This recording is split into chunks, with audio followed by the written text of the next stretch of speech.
मित्रांनो, गोष्ट त्या काळाची आहे जेव्हा आमची परिस्थिती खूप नाजूक होती. बाबाचा बिझनेस जवळपास बुडालाच होता.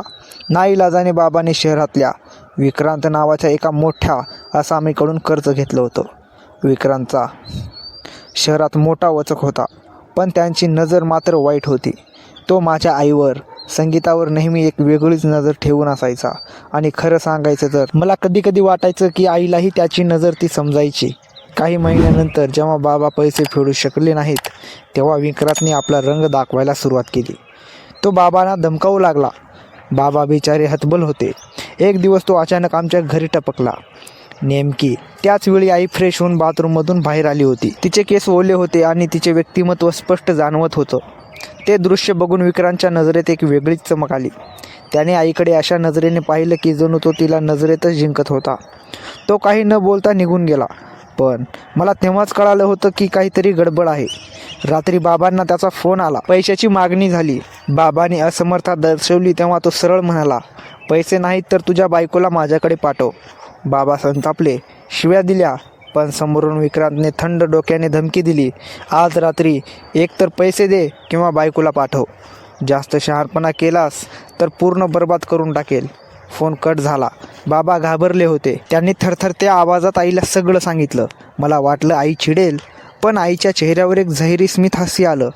ती तयार झाली.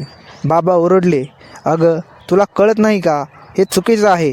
पण आईने त्यांना शांत करत म्हटलं, मी कुटुंबासाठी काहीही करू शकते आणि त्यात तुमचाही फायदा आहे. माझं प्रेम फक्त तुमच्यावरच आहे. ही फक्त एका रात्रीची तडजोड आहे. एका रात्रीच माझं जीवन काही संपणार नाही आहे. काम होऊन जाईल आणि कुणाला काही खबरलाही लागणार नाही. आईचे ते बोलणे ऐकून बाबाला कुठेतरी पटलं. एका रात्रीचं काय बिघडणार आहे. अखेर बाबा तयार झाले. दुसऱ्या दिवशी बाबाने विक्रांतला घरी बोलावलं. विक्रांतचा आनंद गगनात मावेना झाला होता. तो आला तेव्हा आई त्याच्या स्वागतासाठी पूर्ण तयार होती. तिने काळ्या रंगाचा एक असा ड्रेस घातला होता ज्यात ती कमालीची दिसत होती. विक्रांत आत आला आणि थेट तिच्या जवळ गेला.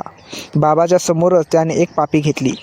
त्याने बाबाला इशारा केला, तू बाहेर जा, मला तुझ्या बायकोशी हिशोब चुकता करायचा आहे. आईनेही बाबांच्या समोर विक्रांतची भावना आपल्या हातात घेतली आणि म्हणाली, हो तुम्ही बाहेर जा, मी साहेबांशी सगळं सेटल करते.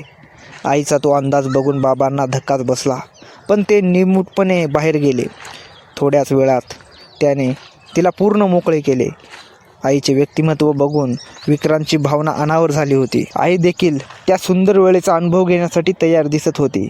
विक्रांतने दारूची बाटली काढली, एक घोट घेतला आणि तिला म्हणाला, चल आता माझ्यासाठी डॅन्स कर. आई एखाद्या प्रोफेशनलप्रमाणे थरकू लागली. त्याने व्यक्तिमत्व पाहिलं आणि स्वतःची भावना मोकळी केली. मी लपून सगळं बघत होतो आणि थक्क झालो होतो. त्याची भावना खरोखरच खूप विशाल आणि मजबूत होती. त्याने इशारा करताच आई त्याच्या पायाशी बसली आणि तिने त्याच्या विशाल भावनेला तोंडाने सुंदर अनुभव दिला. ती इतक्या आवडीने अनुभव देत होती की जणू तिला त्याची सवयच होती. ती म्हणाली, किती दिवसापासून या भावनेची वाट पाहत होते मी. तिचे ते शब्द ऐकून मला खात्री पटली की हे कर्ज वगैरे तर नेहमीच होतं. आईलाच कुठेतरी विक्रांतच्या या भावनेचा अनुभव घ्यायचा होता. तो म्हणाला, काल तुला बघताच ठरवलं होतं. तू स्वतःहून इतकी तयार आहेस हे माहिती असतं तर मी कधीच आलो असतो. अशाच गप्पानंतर ते दोघे मुख्य कार्यासाठी सज्ज झाले. तिने त्याची भावना जीवनावर सेट केली. आई म्हणाली, दाखव आता तुझी ताकद. तो हसत हसत सुंदर वेळेचा अनुभव देऊ लागला. आम्ही बाप लेक बाहेर हे सगळं ऐकत होतो.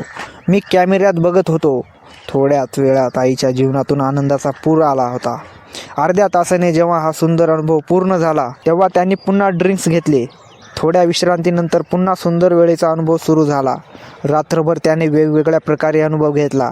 त्याने या अनुभवाचे व्हिडिओही बनवले आणि आईने त्याला न अडवता हसत हसत पोज दिल्या. मी बाहेर हे सगळं पाहून इतका प्रभावी झालो होतो की मी तिथेच हतबल केले. पहाटे जेव्हा विक्रांत रूममधून बाहेर आला तेव्हा तो तसाच मोकळा बाबांसमोर आला. त्याने बाबांना बघून हसत म्हटलं, काय भारी आहे तुझी बायको, तुझं सगळं कर्ज माफ. बस आता जेव्हा माझी भावना दाटून येईल तेव्हा मी तुझ्या बायकोकडे येत जाईन. तो इतक्या निर्लज्जपणे बाबांशी बोलत होता की मला राग आला, पण मी शांत राहिलो. तो मला बघून म्हणाला, पोरा तुझी मम्मी ग्रेट आहे, आणि हसत हसत निघून गेला. तो गेल्यावर बाबा आत गेले. आई विसावली होती. तिच्या जीवनातून विक्रांतने दिलेला रंग अजूनही बारजच होता. बाबाने विचारलं, तू ठीक आहेस ना.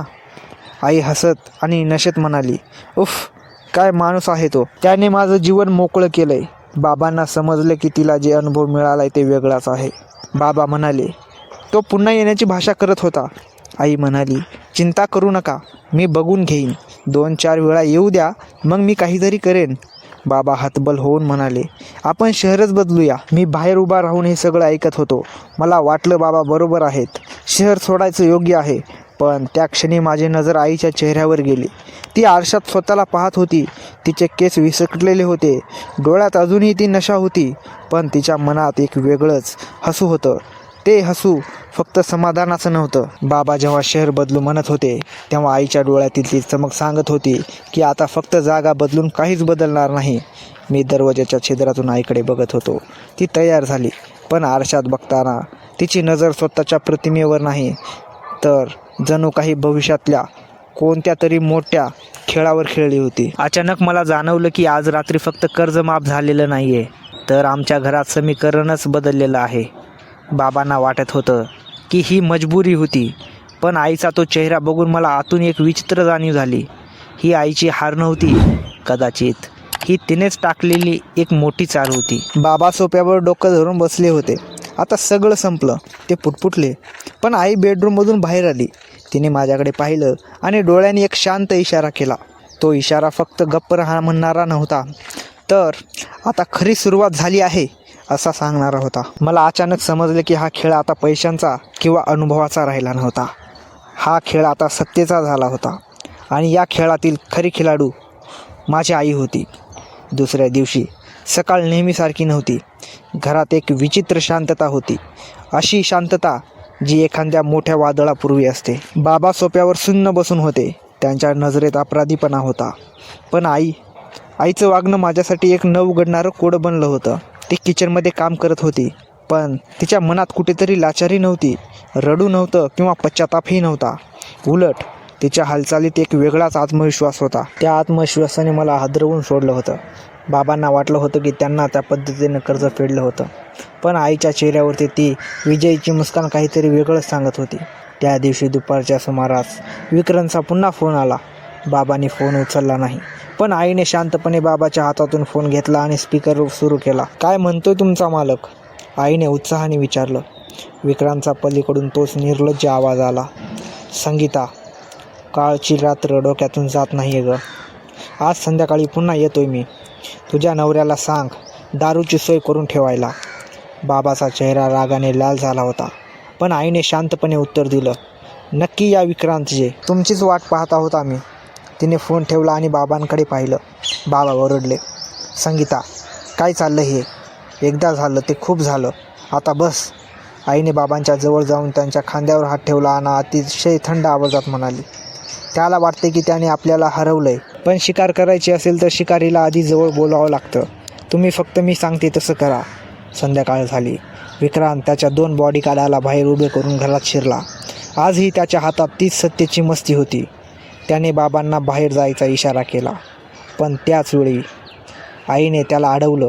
आज नको विक्रांतजी, आज माझ्या पतीला इथेच बसू द्या. आपण तिघं मिळून ड्रिंक्स घेऊया. विक्रांतला वाटलं आई आता पूर्णपणे त्याच्या जाळ्यात अडकली आहे. तो हसला आणि सोफ्यावर पाय पसरून बसला. आईने आतून 3 ग्लास आणले. बाबांना 1 ग्लास दिला आणि विक्रांतला सर्वात मोठा ग्लास दिला. हा खास तुमच्यासाठी. आईने डोळे मिचकावत म्हटलं. मी दाराच्या छिद्रातून सगळं पाहत होतो.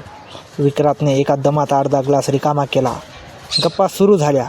विक्रांत स्वतःच्या ताकदीच्या आणि पैशाच्या बठावात मारत होता, पण हळूहळू त्याचा आवाज जड होऊ लागला. त्याचे डोळे पिघळू लागले. संगीता, ही कसली दारू आहे? डोकं फिरते माझं, तो अडखडत म्हणाला. आईचा चेहरा आता पूर्ण बदललेला होता. तिच्या डोळ्यात ते मगाशी दिसणारं प्रेम गायब झालं होतं आणि तिथे आता एक हिंस्त्र श्वापसारखी चमक होती. ती खुर्चीवरून उठली आणि विक्रांतच्या समोर उभी राहिली. तिने त्याच्या गालावर एक जोरात चपकार मारली. विक्रांत धक्का बसून उठायचा प्रयत्न करू लागला, पण त्याचे पाय लटपटत होते. आईने त्याला जोरात धक्का दिला आणि तो सोफ्यावर कोसळला. बाबाही चक्रावून हे सगळं पाहत होते. विक्रांत, तुला वाटलं की तू माझ्या अगतियांचा फायदा घेतलास? आईचा आवाज आता एखाद्या भरदार सुरीसारखा वाटत होता. नाही, तू माझ्या जाळ्यात अडकलास. काल तू जे काही केलंस त्याचे व्हिडिओ तू तुझ्या फोनमध्ये बनवले होतेस ना, तेच व्हिडिओ आता तुझं मरण ठरणार आहे. आईने विक्रांतचा फोन उचलला. तुला काय वाटतं, तू एकटाच खिलाडू आहेस? तुझे हे व्हिडिओ मी आधीच क्लाउडवर ट्रान्सफर केले आहेत. आणि फक्त हेच नाही, तुझ्या कपाटातले ते बेनामीचे मालमत्ते कागदपत्र आणि तुझे हे जुने काळे कारनामे, त्याची माहिती मिळणं मला काल रात्री खूप सोपं गेलं, जेव्हा तू नशेत बरळत होतास. विक्रांत घाबरला होता. तो काही बोलणार इतक्यात आईने कपाटातून एक सुरी काढली. बाबा घाबरून ओरडले, संगीता, हे तू काय करतेस? पोलीस येतील. आई हसली. पोलीस तर तेव्हा येतील ना, जेव्हा इथे कोणी तक्रार करेल. विक्रांत, तुला माहीत आहे का, तुझ्यावर आधीच 2 गुन्हे दाखल आहेत जे तू पैशाने दाबले आहेत. पण आता हे पुरावे थेट पोलीस आयुक्ताच्या टेबलवर जातील. किंवा तिने सुरी त्याच्या मानेजवळ नेली. किंवा तू आत्ताच्या आत्ता या घराच्या नावावर असलेली सर्व कागदपत्रे फाडून टाकशील आणि तुझ्या नावावर असलेली शहरातील मोठी वास्तू माझ्या नावावर करशील. विक्रांतला समजलं की ही संगीता नाही आहे जिला त्याने काल रात्री पाहिलं होतं. ही एक मास्टर माइंड होती. त्याने थरथरत्या हाताने तिथेच असलेल्या काही कोऱ्या कागदावर सह्या केल्या. रात्री उशिरा विक्रांतला त्याच्या बॉडीगार्डाने बाहेर नेलं. त्यांना वाटलं तो नशेत धुंद आहे, पण तो पूर्णपणे मोडून गेला होता. तो गेल्यावर बाबांनी आईला विचारलं, संगीता, हे सगळं कधी आणि कसं केलंस? आईने आरशासमोर उभं राहून आपले केस नीट केले आणि म्हणाली, ज्या दिवशी त्याने तुमच्याकडे पैशाची मागणी केली आणि माझ्यावर नजर टाकली, त्याच दिवशी मी ठरवलं होतं की त्याला फक्त हरवायचं नाही तर त्याला संपवायचं. काल रात्री जे काही केलं तो फक्त एक अभिनय होता, त्याला पूर्णपणे निशस्त्र करण्यासाठी. मी हे सगळं ऐकून शॉक झालो होतो. माझी आई, जी साधी भोळी वाटायची, ती इतकी गुन्हेगारी विचारसरणीची ठरू शकते. पण कथेचा खरा ट्विस्ट अजून बाकी होता. पुढच्या काही दिवसात विक्रांतचा शहरात पत्ता नव्हता. तो गायब झाला होता. पण एके दिवशी पोलिसांची गाडी आमच्या दारासमोर उभी राहिली. इन्स्पेक्टरने बाबांना विचारलं, विक्रांत गेल्या काही दिवसापासून बेपत्ता आहे आणि शेवटचा तो तुमच्या घरीच दिसला होता. आम्हाला तर घर तपासावं लागेल. बाबा घाबरले, पण आईने हसत स्वागत केलं. घराची झडती घेतली गेली, पण काहीच सापडलं नाही. जाताना इन्स्पेक्टरने मला बाजूला नेलं आणि विचारलं, बाळा, त्या रात्री तुझ्या आईबाबांमध्ये काही भांडण झालं होतं का? मी काही बोलणार इतक्यात माझी नजर आग्नातल्या त्या जुन्या विहिरीकडे गेली, जी बाबांनी गेल्या 2 दिवसात अचानक मातीने बुजवून टाकली होती आणि त्यावर आईने तुळशीचं वृंदावन लावलं होतं. आईने लांबूनच माझ्याकडे पाहिलं. तिच्या डोळ्यात पुन्हा तोच शांत भयानक इशारा होता. मला अचानक समजलं, विक्रांत गायब झाला नव्हता. विक्रांत या घराचा एक कायमचा भाग बनला होता. मी आईच्या जवळ गेलो आणि हळूच विचारलं, आई, त्या विहिरीत काय आहे? आईने माझ्या डोक्यावरून हात फिरवला आणि अतिशय शांतपणे म्हणाली, तिथं आपले जुने दिवस गाडले आहेत बाळा. आता फक्त सुखाचे दिवस येतील. त्या रात्री मला आईच्या कपाटात एक डायरी सापडली. ती डायरी आईची नव्हती, ती विक्रांतची होती. त्यात एका जुन्या अपघाताचा उल्लेख होता, ज्यात माझ्या खऱ्या आईवडिलांचा मृत्यू झाला होता आणि मला दत्तक घेणारे हे बाबा आणि आई प्रत्यक्षात विक्रांतचे जुने साथीदार होते, ज्यांनी संपत्तीसाठी हा सगळा खेळ रचला होता. मित्रांनो, पुढचा प्रश्न असा आहे की जर हे तिघे आधीपासून एकमेकांना ओळखत होते, तर मग हे सगळं कर्ज आणि बदला याचं नाटक का फक्त एक मोठा बनाव होता का? आणि खरं टार्गेट कोण होतं, विक्रांत की मी स्वतः? मित्रांनो, तुम्हाला या कथेचा पुढचा भाग म्हणजे त्या डायरीतील गुपिते आणि आईबाबांचा खरा चेहरा उघड करणारी धक्कादायक कथा पाहायची आहे का? पाहायची असेल तर कमेंटमध्ये नक्की सांगा आणि व्हिडिओ आवडला असेल तर लाईक आणि शेअर करायला विसरू नका.